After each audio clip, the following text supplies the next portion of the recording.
pessoal, tudo bem? Eu sou o Léo, aluno da terceira série do Colégio Embraer, e hoje estaremos dando início à aula de número 16 aqui do cursinho Voo Alto, a aula de República Populista.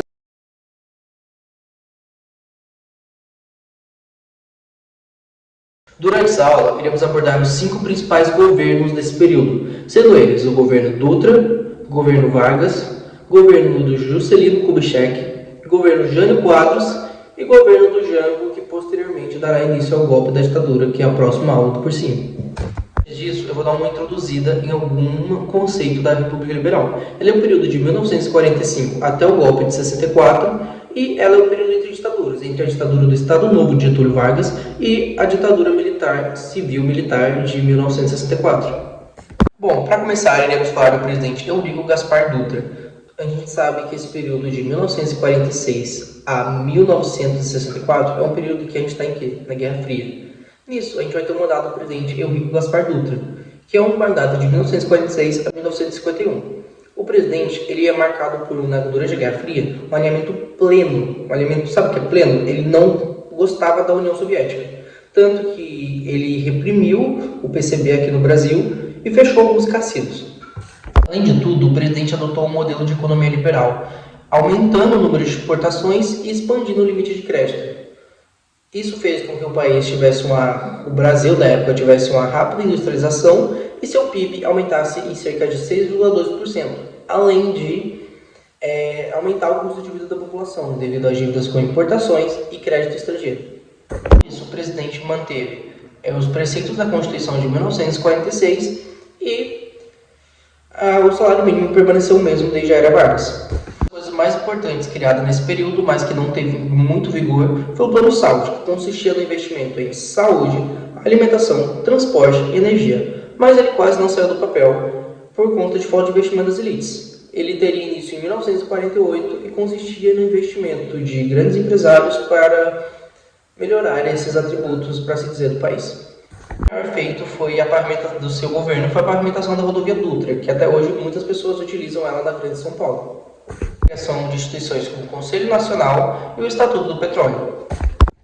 A partir de agora, iremos adentrar em um aspecto mais complexo, pois teremos que falar de oposição ao governo, pois entraremos no governo Vargas, que tinha uma rixa muito forte com a UDN, União Democrática Nacional. Essa rixa ela se torna mais explícita nesse governo pelo principal fator. A UDN ela era um partido de extrema direita e o Dutra tinha aspectos que concordavam muito com a direita. Então agora é uma introduçãozinha para vocês começarem a aula já com a cabeça mais fresca. Certinho?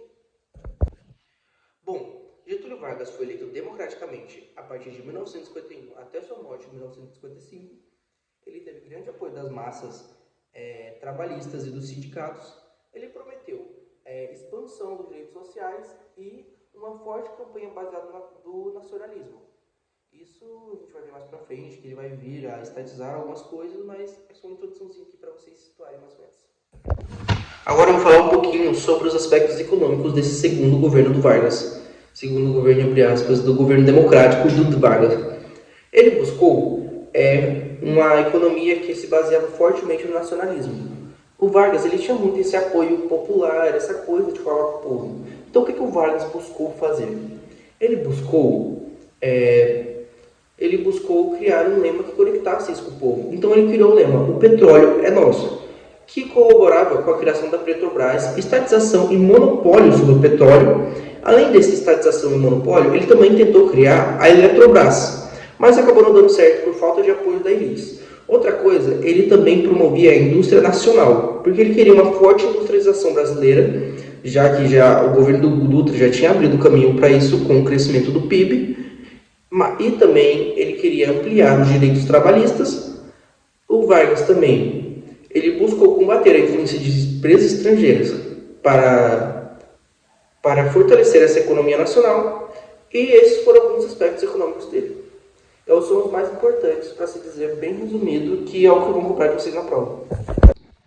Já além disso, como eu havia falado que o salário mínimo havia sido estagnado desde a era Vargas, agora eu vou falar um pouquinho sobre o que ele fez sobre os trabalhistas. Ele consolidou a CLT e ele manteve o salário mínimo nacional. Como eu havia falado, o Vargas ele foi eleito com grande apelo dos poderes dos sindicatos e pessoas trabalhistas.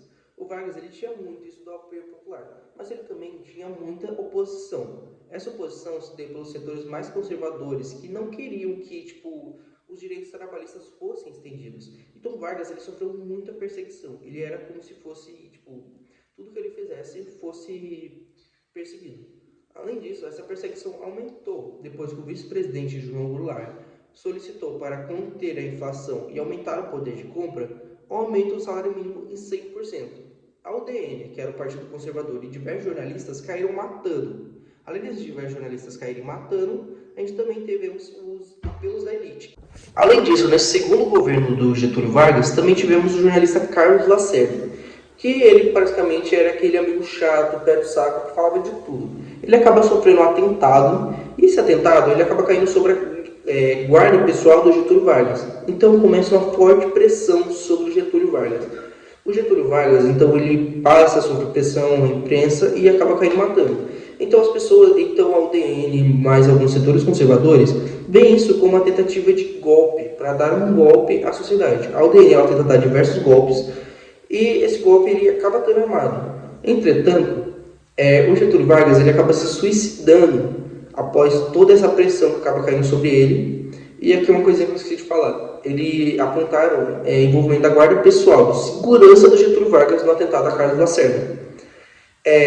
Então o Getúlio Vargas ele passa a sofrer muito com isso, e conforme ele vai sofrendo com isso, ele acaba se suicidando. Em 1954, se não estou enganado, mas se qualquer coisa eu vou ter a correção aqui. E depois dele se suicidar, ele entra uma coisa, pensem comigo. Se uma pessoa ela morre, é triste, não é? Se ela morre por conta de uma injustiça, essa coisa passa a ser mais triste ainda. Principalmente o Vargas, que era uma pessoa que tinha grande apelo popular. Além desse grande apelo popular, ele também era o presidente da época, hora uma tragédia. E isso acaba caindo matando, porque ele estava sofrendo perseguição e ele acaba se suicidando por conta dessa perseguição. A UDN, os setores conservadores que estavam com o golpe armado, acabou ficando sem saída, porque a própria população não acaba apoiando esse golpe.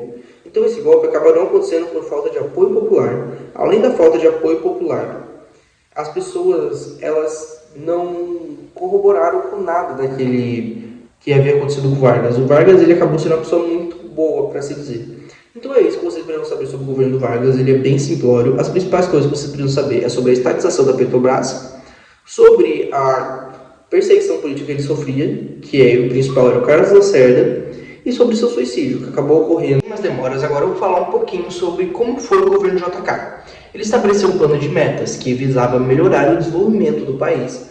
Dentre eles, tínhamos algumas coisas que eu vou falar agora para vocês. Entraremos no nosso queridíssimo Juscelino Kubitschek, o presidente JK. Vocês já devem conhecer ele pela criação de Brasília e outros aspectos. No plano de metas, ele investia em 5 principais áreas: energia, industrialização, indústria de base, transporte e alimentação. Então, ele começou a investir nessas áreas porque ele queria desenvolver o país como indústria. Juscelino Kubitschek procurou trazer indústrias automobilísticas ao país, como a Ford e a Volkswagen. Essas indústrias tiveram um impacto significativo. Além disso, ele também procurou desenvolver a infraestrutura do país para que essas indústrias passassem a vir. Ele instaurou como principal modal o modal rodoviário, porque ele criou grandes rodovias e grandes asfaltos, investiu em hidrelétrica para que o país tivesse energia e pudesse produzir sua própria energia, e portos para que o país viesse receber coisas e abrisse mais modais para o mar, assim conseguindo exportar mais e vir a ter mais dinheiro para poder se industrializar. Durante esse período, Juscelino também procurou modernizar o Brasil. Com isso, ele trouxe a criação de Brasília por Oscar Niemeyer, que é considerado uma das melhores coisas até hoje. Como observamos todo esse nacionalismo crescente no Brasil, também tivemos um forte nacionalismo por parte do Juscelino Kubitschek, porque ele estava buscando fortalecer essa indústria, assim como Vargas e como Dutra. Esse período da República Liberal, vemos que temos um grande fortalecimento da indústria. Mas essa indústria ela teve um preço. Por quê? Ele dependia muito do capital estrangeiro para poder realizar tais feitos. Então, ele acabou levando o país a um grande endividamento e uma inflação muito alta. Por conta da criação de Brasília, os mesmos setores que vinham a fazer pressão e oposição ao Vargas, eles vinham aqui no Juscelino, principalmente agora, com a alta inflação e outros aspectos que a gente vai ver agora, as consequências dessa industrialização do Juscelino. Bom, além de tudo, a gente também tivemos esse endividamento e a falta do poder de compra. Como eu havia falado, o Juscelino ele passa a sofrer muitas repressão, mas ele consegue terminar esses 5 anos sem renunciar ou sofrer uma tentativa de golpe. E também, isso se dá muito por conta do contragolpe que foi estabelecido por ele, general Henrique Lott, antes do seu mandato. Então ele tinha uma certa força. Mas acaba que ele acaba terminando seu mandato com uma boa aprovação política, mas deixando grandes dívidas muito extensas que viriam a ser cobradas depois por próximos presidentes. Esses próximos presidentes, eles vinham com o lema de não, vamos combater a inflação, vamos com isso e vamos renovar o Brasil. Certo? Agora eu vou falar um pouquinho para vocês do contragolpe que eu havia citado. A UDN ela estava com um golpe armado e pronto para ser dado ao Juscelino Kubitschek.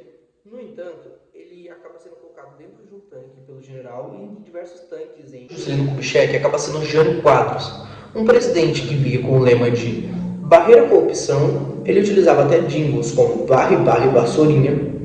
E, além dele tentar varrer a corrupção, o presidente ele também vinha com a proposta de combater a inflação. No entanto, o presidente não acabou não cumprindo nada do que ele prometeu e ele veio a adotar medidas contraditórias e que não eram bem vistas ao país.